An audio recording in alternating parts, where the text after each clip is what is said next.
La République du Congo est un paradis dont le peuple vit l'enfer. Un pays pétrolier qui vit des aides. C'est une honte que notre pays soit toujours dans cet état, malgré toutes les possibilités que nous offre notre terre, notre nature. Il y a des pays sans aucune richesse conséquente, mais qui ont plus de valeur que la République du Congo. En réalité, c'est la preuve que même si vous donnez des hectares et des hectares de bananes à un singe, il ne saura jamais comment planter pour avoir un bananier. Et quand il finira ses bananes, il ira encore pleurer à celui qui lui a donné les bananes. Parce qu'un singe n'est pas capable de raisonner. Lorsqu'on est dans un état où en réalité nous avons autant de richesses, je ne peux pas comprendre comment on peut continuer à toujours vivre des aides alors que ça fait des années qu'on se dit indépendant. Mais avant de rentrer dans le vif du sujet comme d'habitude, si vous venez de découvrir Terre Noire, sachez qu'ici on parle d'Afrique, on parle de noir, de tous les sujets qui tournent autour d'africanité. Si vous êtes intéressé par ce genre de sujet, n'hésitez pas à vous abonner. Jingle.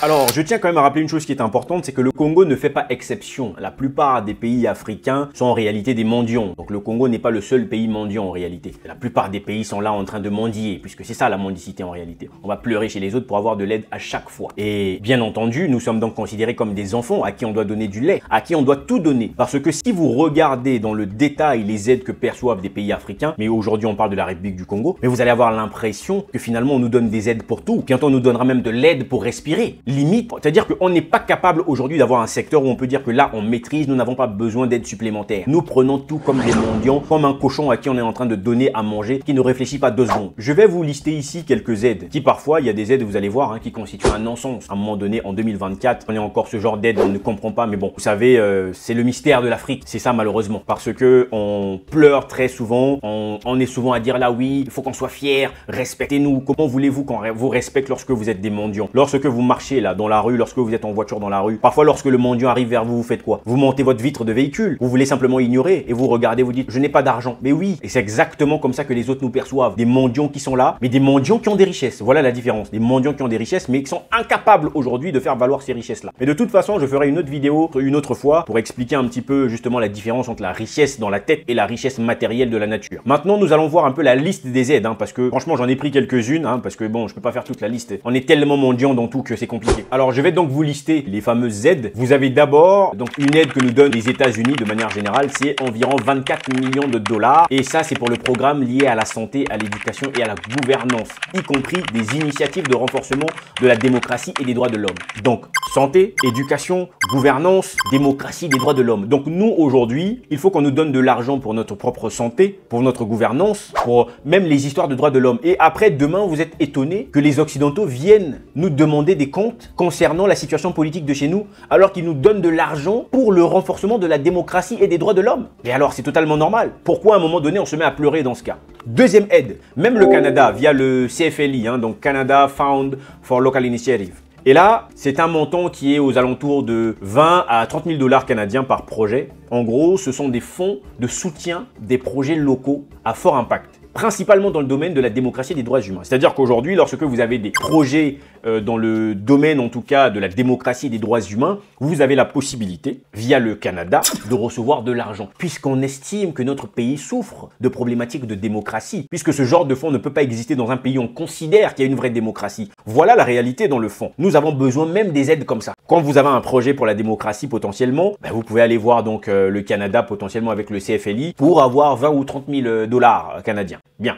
Troisième aide pour comprendre. Vous avez forcément déjà entendu parler de cette aide-là. Ça s'appelle l'aide humanitaire via le programme PAM, le programme alimentaire mondial. Alors, c'est environ 30 millions de dollars. À quoi servent ces 30 millions de dollars? C'est très simple.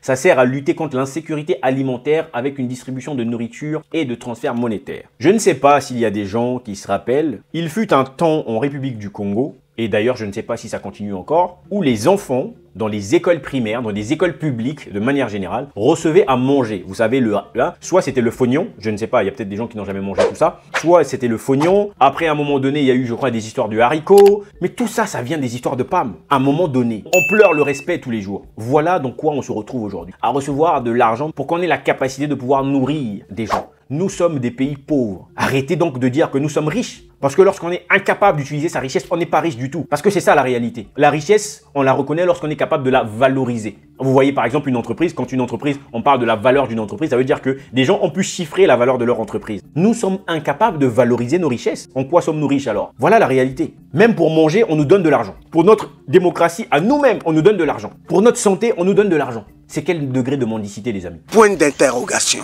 Continuons. Alors bien entendu, vous avez aussi le Fonds mondial de lutte contre le sida, la tuberculose et le paludisme.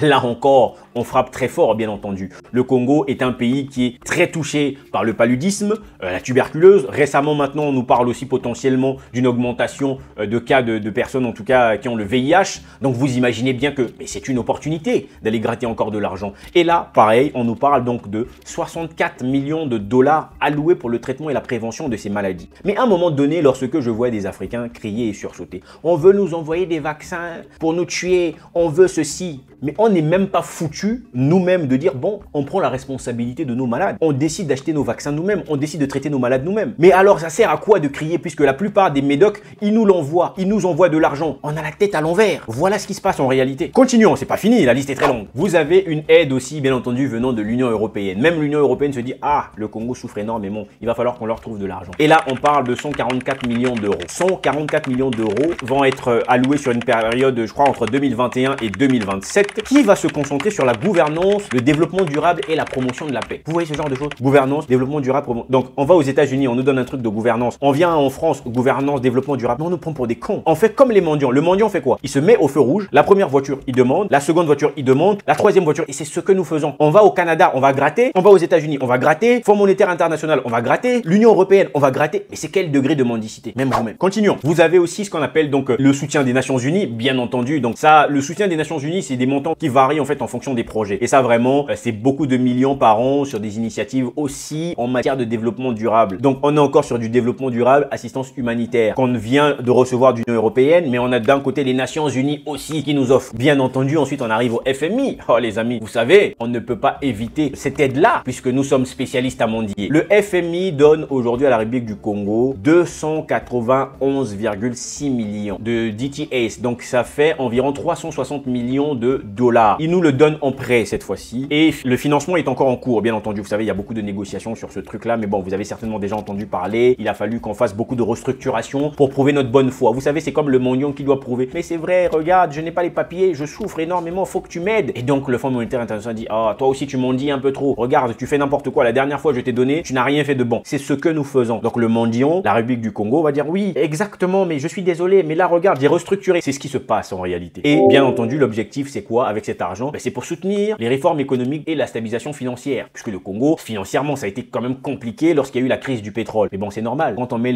tous les œufs dans le même panier, c'est ce qui se passe. Le Congo, principalement, son activité, c'était le pétrole. Le pétrole fait ça, le Congo fait ça. Voilà où est-ce qu'on en est. On revient encore sur une autre aide, les amis. Aide alimentaire d'urgence des Nations Unies. Oh là là, les amis, mais c'est incroyable. Les Nations Unies pensent encore à nous pour l'alimentation. Tout à l'heure, on a déjà vu un cas d'aide alimentaire. Là encore, on nous donne 26 millions de dollars. Et ça, par rapport aux inondations de 2024. Comme il y a eu énormément d'inondations, ils ont pensé à nous donner 26 millions de dollars pour nous aider. De l'aide humanitaire. Donc, il y a l'alimentation dedans, il y a la santé et il y a l'eau. Voilà encore une fois de plus notre souffrance, degré de monde. Alors, le but, c'est pas de commenter comment est-ce que cet argent est géré, où est-ce que ça part. Ça, ce n'est pas mon problème. Il y a des autorités en République du Congo qui reçoivent cet argent. Ça, ce n'est pas mon problème. Moi, j'évoque ici la question des aides. On continue. Et puis, il y a la BAD, bien entendu, la Banque africaine de développement. Si vous ne savez pas, la BAD aussi donne environ 50 millions de dollars pour tout ce qui est projet de développement et de rénovation d'infrastructures. Les infrastructures d'une nation, c'est normal. Le but, c'est d'améliorer nos infrastructures de base. Donc, ça va être des transports, ça va être l'accès à l'eau. Je ne sais pas si vous savez qu'aujourd'hui, il y a maintenant même des aides qui ne passent même plus par le gouvernement. C'est-à-dire que des gens vont maintenant superviser par eux-mêmes les travaux qu'ils font. Vous voyez, par exemple, dans certains quartiers à Pointe-Noire, dont un quartier qui s'appelle quartier Culotte d'ailleurs. Il semble que ce quartier s'appelait quartier Culotte parce que là-bas, les gens nageaient trop. Tellement qu'il y avait de l'eau et des inondations, fallait être en culotte limite. Et il y a un autre quartier qui s'appelle quartier Mbuku ou quartier Muyonzi. Vous verrez qu'il y a des pavés partout là. Figurez-vous,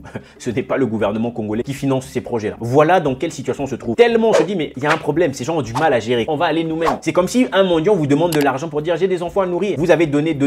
Vous vous êtes rendu compte que le mendiant est un menteur. Vous décidez d'aller vous-même aller donner à manger à ces enfants-là. Voici ce qui se passe en République du Congo. Mais c'est grave les amis. Ensuite, on a encore le plan d'action national pour la sécurité alimentaire. Ça s'appelle le PANSAC. Là encore, c'est environ 1,5 million de dollars qui est donné par an. Voilà, c'est un programme de sécurité alimentaire. Donc voilà, chaque année, 1,5 million de dollars versés en République du Congo. Pour ce qui concerne les sources, bien entendu, je vous mettrai tous les liens en description. Vous allez pouvoir vérifier par vous-même, regarder tous les détails. On va pas détailler bien entendu tout ici parce que voilà, la vidéo sera beaucoup trop longue. Ensuite, on a donc des initiatives de partenariat public-privé, mais bon, ça, on va pas trop en parler. Tous les projets qui sont financés par l'Union européenne, généralement, c'est un peu plus de 10 millions de dollars pour beaucoup de projets de développement encore. C'est soit sur des projets d'éducation, soit sur des projets de santé, des projets d'amélioration d'infrastructures encore. Et bien entendu, des aides internationales suite aux catastrophes naturelles. Voilà, ça encore, on reçoit entre 3 et 6 millions de dollars. Donc, lorsqu'il y a des inondations, vous savez que le Congo est un champion d'inondations. Lorsqu'il y a des grandes pluies, les grandes villes sont en train de nager. Au Congo, c'est Venise quand il pleut. Voilà, quand il n'y a plus de pluie, là c'est bon, on a une situation normale. Dès qu'il pleut, là c'est Venise. Malheureusement, nous n'avons pas de bateau et les maisons plongent, alors qu'à Venise, les maisons sont en hauteur. Simplement, tout ça, c'est pour vous dire que ce n'est pas normal que le Congo soit aussi pauvre. Parce que recevoir autant d'aide, ça prouve notre degré de pauvreté. Et comme je l'ai dit, le Congo n'est pas le seul pays. La plupart des pays d'Afrique là perçoivent les mêmes aides. Nous sommes des mendiants. Mais quand on vous voit sur les réseaux sociaux là, des champions à faire le bruit, des champions à voir tout le monde comme le diable. Et la moindre des choses avant de voir le diable partout, c'est d'essayer de se faire respecter par soi-même. Alors vous allez encore venir crier, oui, mais c'est parce qu'on a profité de nous. Les amis, il faut qu'on arrête ça à un moment donné. Soit on est concentré pour faire de grandes choses, soit on continue à pleurer à vie. À ce moment-là, il n'y a plus aucun intérêt de faire quelque chose. En tout cas, les amis, je ne sais pas ce que vous en pensez. Les aides, bien sûr qu'il y en a d'autres, mais bon, on peut pas faire toute la liste parce que ce serait beaucoup trop long. Mais vous aurez compris que nous sommes dans un état qui est chaotique, un état catastrophique. Parce que je me pose une question. En République du Congo, nous sommes déjà au point mort. Mais si on enlève toutes les aides que les Occidentaux nous donnent, on serait où alors? N'est-ce pas en enfer, les amis? Point d'interrogation.